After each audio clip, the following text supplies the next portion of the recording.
Well, we continue the conversation now around Iran launching a massive retaliatory strike against Israel over the weekend. They say it was in response to a deadly attack on Iran's embassy in Syria earlier this month.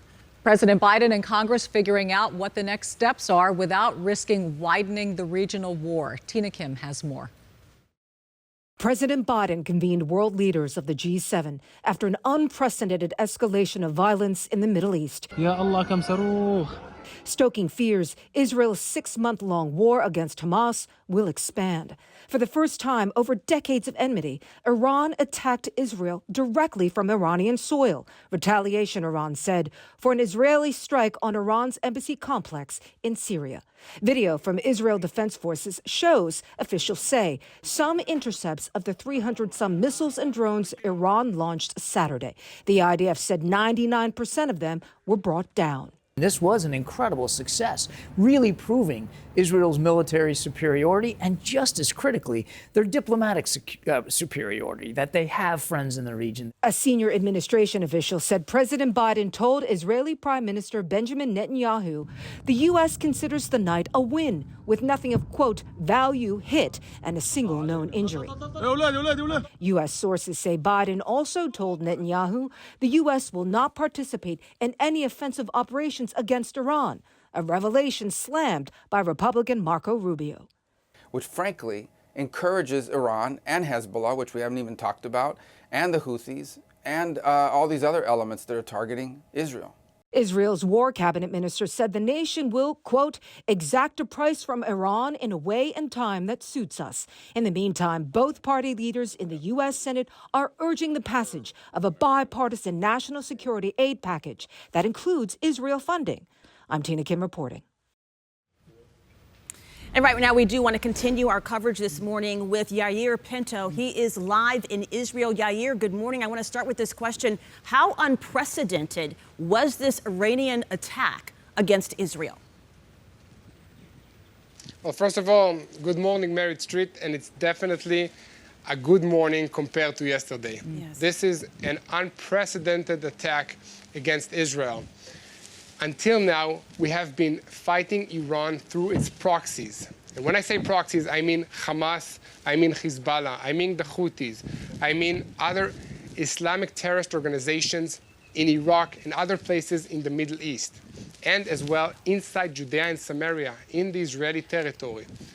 But this is a first. This is a new level because Iran, a country, launched attacks against us, against Israel directly. Okay, these are the facts. So 300 drones, missiles, ballistic missiles, and cruise missiles were launched to Israel. We intercepted 99% of these missiles, and the damage was done to a military base, and one Israeli child was wounded. So that's the situation. Now we are waiting for the Israeli response. Yair, how do you respond to this attack being called retaliatory? Well, Israel did not officially announce or claim responsibility for annihilating an official leader of the Islamic Revolutionary Guards Corps. But Iran and other members in this Middle East and in the Islamic Republic blame Israel for the annihilation of their leader in Syria. By the way, this guy was in charge of Hezbollah attacks against Israel. So all his life and all his job in the Islamic Republic of Iran was to carry out attacks against Israel. Okay, so allegedly by annihilating this leader, Israel was defending the people of Israel and the country. So they're responding to us defending ourselves. And this is the case in Israel, and this is the case in the Middle East. Nobody wants to see us here. We need to defend ourselves, and we need all the help we can get. And yesterday, we said that we have allies. We are not alone. We have the United States. We have Britain. We have Jordan that were with us defending the state of Israel against this unprecedented attack. Yeah. And Israel, as the leaders say, will remain and keep the right to attack and to respond in the right time wherever we see fit. You know, Yair, it's so important that people understand that context and what is actually happening. So thank you for taking the time to explain that to our viewers. You know, you live in Jerusalem. You've experienced these attacks in that area before. How was this one? I know you said the sheer number of drones was higher than it's ever been. But how else was this attack different from others?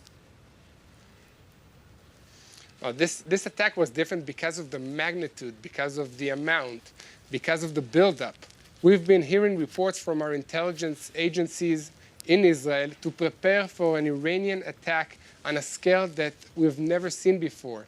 By the way, this swarm of drones and missiles that was fired towards Israel has never happened before anywhere in the world. This is the largest attack of combination between drones, cruise missiles, and ballistic missiles that ever happened to a country. And I think that it proved that Israel has the ability to defend itself, but we also need to have the ability to act freely in order to prevent these attacks from happening again.